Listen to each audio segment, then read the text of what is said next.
तो हद हो गया। कोलैप्स का भी इतनी बुरे हालात हुए हैं पेशावर की टीम के। वन साइडेड मैच हुआ, कराची वालों ने भी पेल पेल के खत्म किया, नेड़े भी नहीं लगने दिए में। और भी कोई अच्छा कप्तान नहीं है, लेकिन अगर पाकिस्तान सुपर लीग में आप बतौर कप्तान उनके स्टैट्स देखेंगे तो आपको गुस्सा और रोना नहीं, आपको हंसी भी आ सकती है। हमारे जो क्रिकेट फैंस हैं वो बाबर मेनिया से निकल ही नहीं पाते हैं, लेकिन सवाल वही पैदा होता है भाई कि पिशार ज़ल्मी बैटिंग कर रहा है, बाबर आजम 72 कर रहा है 51 बॉल से, मतलब ओपनिंग करने आया है, 18वें ओवर में आउट हो रहा है और टोटल बना रही है ज़ल्मी जो है 155। जब बाबर नहीं कर तो बाबर कर रहा था और साथ उसका कोई भी नहीं कर रहा था। 70 रन उन्होंने बनाए, पूरी टीम ने मर मर के मेरे ख्याल में 140, आखिरी 6 ओवरों में कोई 4 आउट हुए थे, कि बल्कि आखिरी 4 ओवरों में 6 आउट हुए थे अगर मुझे सही से याद। इतना माल उठा के ले आए थे फूकने का कि वो खत्म नहीं हुआ। उन्होंने बोला भाई खत्म नहीं हुआ, ये कप्तान कैसे, कप्तानी से कैसे हटे, जब तक हम फूक नहीं लेंगे पूरा तब तक इसको कप्तान। बाबर आजम की कैप्टनसी के अंदर पेशावर ज़ल्मी लगातार दूसरा मैच हार गया, लेकिन सवाल मसला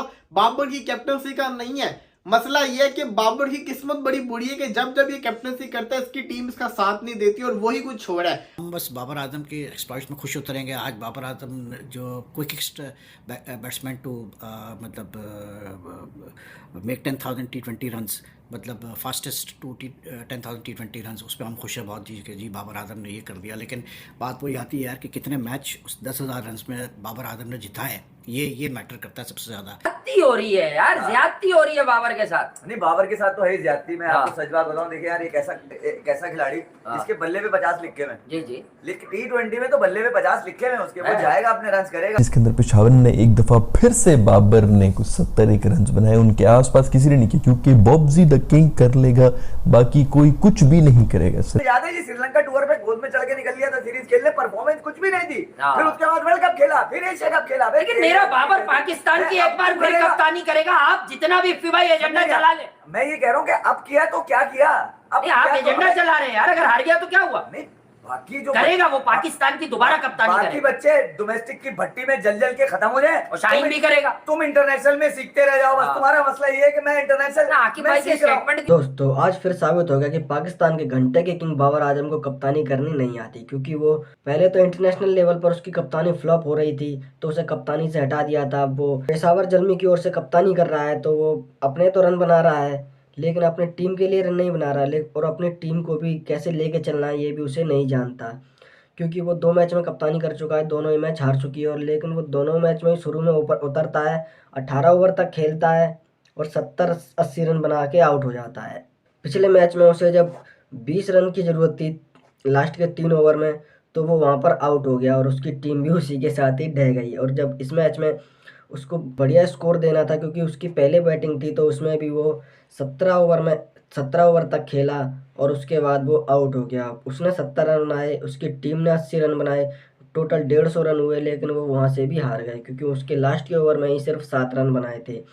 कप्तानी ऐसी करता है, जिसको पहले खिलाना चाहिए उसको एंड में उतारता है, और जिसको बाद में खिलाना चाहिए, जो टिप टॉप वाले खिलाड़ी हैं उन्हें पहले उतार देगा। छक्के चौके मारने वाले खिलाड़ियों को उतारेगा नहीं, और वो खुद ही छक्के चौके नहीं मारता, वो अपने स्ट्राइक रेट को बढ़ाता रहता है। इसी वजह से उसने 10,000 रन भी पूरे कर लिए हैं। और देखने वाली बात है क्योंकि उसका स्ट्राइक रेट बहुत कम है, लेकिन 10,000 रन उसने सबसे फास्ट तो बना रखे हैं, क्योंकि उसे पता है वो उसको अपने रिकॉर्ड बनाने ज़रूरी हैं, क्योंकि वो शुरू में उतर जाता है और एंड तक खेलता है। और इनकी बैटिंग रहेगी। अब पिछले मैचेस जो ये लोग जीत रहे थे पिछले सीजन के अंदर सिंगल हैंडली अपनी बैटिंग के बलबूते पे जीत रहे थे, लेकिन इस दफा बैटिंग भी नहीं साथ दे रही, ना बॉलिंग साथ दे रही है, तो ये हारे जा रहे लगा। पोलार्ड वगैरह ने इतना खोला है। खैर इसी के साथ साथ बाबर जो है वो 10,000 रन बनाने वाली सबसे कम इनिंग्स में प्लेयर भी बन चुके हैं। लिस्ट के अंदर बहुत बड़े बड़े नाम हैं, वार्नर शॉर्नर है, गेल है, कोहली है, इन सब के होते भी इन्होंने 10,000 रन बना दिए सबसे कम इनिंग्स में। खैर कोई ये भी बात कर रहा था कि सबसे कम स्ट्राइक रेट भी इनकी है, तो हो सकता है कि बिल्कुल सही बात कर रहे हो। साइम अयूब आते साथ आउट होता है, हारिस चल नहीं रहे दोनों मैचेस की तरह, टीकेसी चल नहीं रहे, जो चल रहा है वो एंड तक फिनिश नहीं कर पा रहा।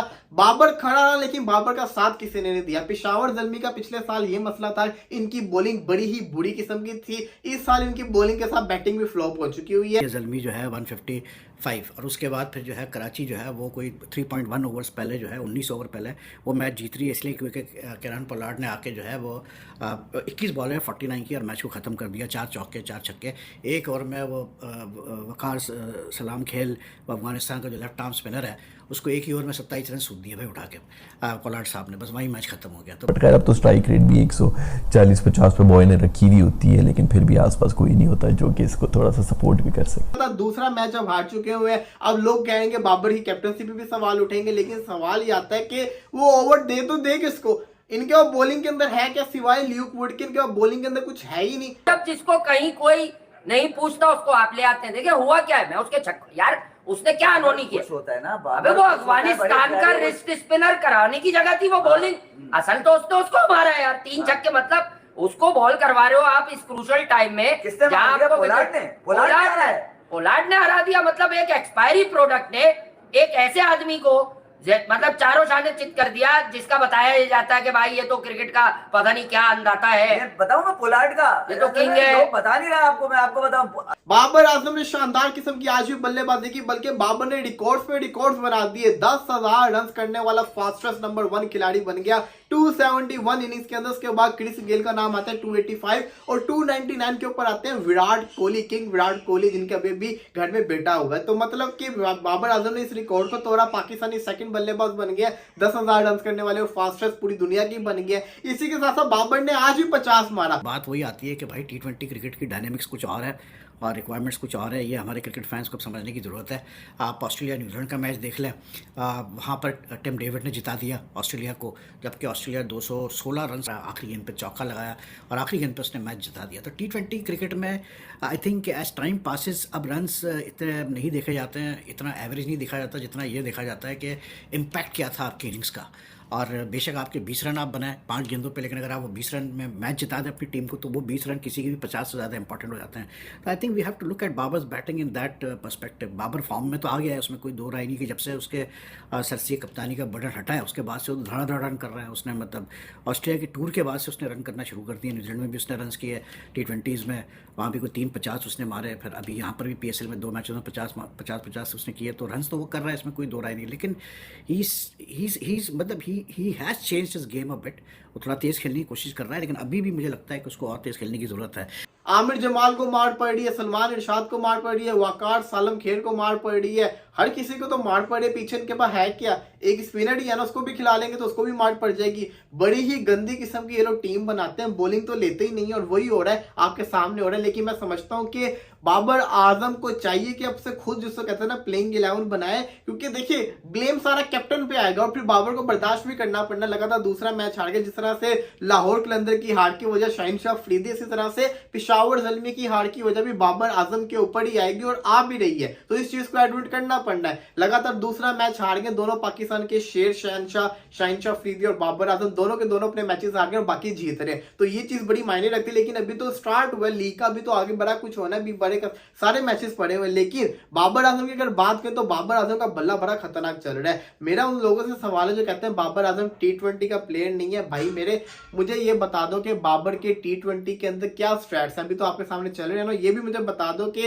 इस साल के अंदर जो 2024 शुरू हुआ है, 2 महीने हुए ना, बाबर ने T20 के अंदर कितने 50 मार दिए, कितने इनिंग्स के अंदर, ये जरूर मुझे कमेंट्स के अंदर बताना। क्योंकि बाबर आजम तो T20 का ही प्लेयर है। जिस तरह की वो परफॉर्मेंसेस करके दिखा रहा है, वो तो रुक ही नहीं रहा, तो लंबे से लंबा छक्का भी मारा है। लेकिन मुझे लगता है कि ना पेशावर ने जीतना नहीं है। पेशावर तभी जीतेगी जब वलीद रऊफ स्टेडियम के अंदर जाके पेशावर ज़ल्मी को सपोर्ट करेगा ना, तब पेशावर जीतेगी। खैर मैं लाहौर को भी सपोर्ट करने गया था, लाहौर तो दोनों मैचेस हार गए अपने, लेकिन अब मुझे लगता है मुझे पेशावर को सपोर्ट करने जाना पड़ना, क्योंकि ये ऑलरेडी हार रहे हैं। तो मेरे जाने से क्या पता जीत जाए, थोड़ी इनकी लक चेंज हो जाए, कुछ करना पड़ना। अदरवाइज तो देखा जाए तो बाबर आजम और शाहीन शाह अफरीदी दोनों इस वक्त PSL के अंदर परफॉर्मेंस तो चल रही है, लेकिन कैप्टनसी के लिहाज से नीचे चल रहे हैं क्योंकि मैचेस हार रहे हैं और उनसे हार गए। पेशावर वालों पे तो आफरीन है, हारे भी किससे? जो सबसे हारता है उससे हार गए, जिससे कोई जीत नहीं पाता, मतलब जिसके खिलाफ सारे जीते और उससे ये लोग हार चुके हुए। तो मतलब कि हारो तो एटलीस्ट उस टीम से हारो जो सबसे ज्यादा खतरनाक टीम हो। खैर क्या कह सकते हैं, लेट्स सी, देखते हैं क्या होगा। फिर भी हमने बाबर की इनिंग्स को तो एंजॉय किया, लेकिन बाबर की टीम का जीतना बहुत ज्यादा जरूरी था। आई विश के अब अगले मैच में जब मैं जर्सी पहनूं तो पेशावर ज़ल्मी मैच जीते। असल में पोलार्ड में और बाबर का फर्क मैं आपको बता दूं क्या है। कितना 1800 बॉलों का फर्क है। है बस 1800 बॉलों का फर्क है। क्या मतलब बाबर की ज्यादा है? बाबर की ज्यादा है, ज्यादा इतने साल में नहीं बहुत खेली इससे ज्यादा, इतनी बॉल। बहुत ज्यादा है यार। बाबर तो प्लेयर है ना, पोलार्ड प्लेयर थोड़ी है, पोलार्ड तो झटका है। पोलार्ड असल में यही रन्स कर सकता है। हाँ। अच्छा ये इत्तेफाक है कि वो लौंडा मिल गया जिसकी अभी पूरी टांगे भी नहीं उतरी थी हाँ। इंटरनेशनल क्रिकेट में, उसको उन्होंने T20 खिला के उसको ठुकवा दिया पकड़ के, पोलार्ड छोड़ दिया, पोलार्ड ने खींच दिया पकड़ के। आपने जिस तरह आपने देखा होगा चाचू ने लपेटा जमान को, तो मैं ये कह रहा हूँ कि पोलार्ड भैया 6600 बॉलिंग खेलकर वो T20 में 10,000 रन बनाए थे उसने। हाँ। तो वो तो इन कामों में मशहूर है। उसको अगर पोलार्ड भी अगर कहीं सुस्त होता, स्लो होता, सोलर एनर्जी पे चल रहा होता तो फिर हो गया था। और आप और अपने 40-50 रन तक तो वो बिल्कुल धीरे धीरे खेलता है और उसके बाद वो आउट हो जाता है। तो ये भी बाबर आजम के लिए थोड़ी शर्म की बात है। अब पाकिस्तानी मीडिया वाले कह रहे हैं कि उसे दोबारा से कप्तान भी बना देंगे क्योंकि उसकी फॉर्म वापस आ चुकी है, लेकिन उसके जब तक वो कप्तान था तब तक वो परफॉर्म नहीं कर रहा था। उसकी कप्तानी से हटाने के बाद ही वो परफॉर्म कर रहा है। इसी वजह से अगर उसे दोबारा से कप्तानी दे देंगे तो वो दोबारा से रन नहीं बना पाएगा क्योंकि वो कप्तानी का प्रेशर ही नहीं झेल पाता। घंटे का कहेंगे क्या घंटा कप्तानी कर पाएगा जो प्रेशर ही नहीं झेल पाता। कप्तानी करना हो तो उसे या तो रोहित शर्मा या विराट कोहली से सीखना पड़ेगा क्योंकि रोहित शर्मा ने IPL 5 बार टाइटल जिता रखा है और इसने अपनी टीम को एक बार भी नहीं जिता रखा। टाइटल जिताना तो बहुत दूर की बात है, ये अपनी टीम को ही जिता दे वही बहुत बड़ी बात हो जाएगी क्योंकि ये अपनी टीम को ही जीत का खाता ही खोल ले। सबसे फिसड्डी टीम है उनसे तो ये हार रहे हैं, तो ये सबसे ऊंचे नंबर की टीम से क्या घंटा जीतेंगे।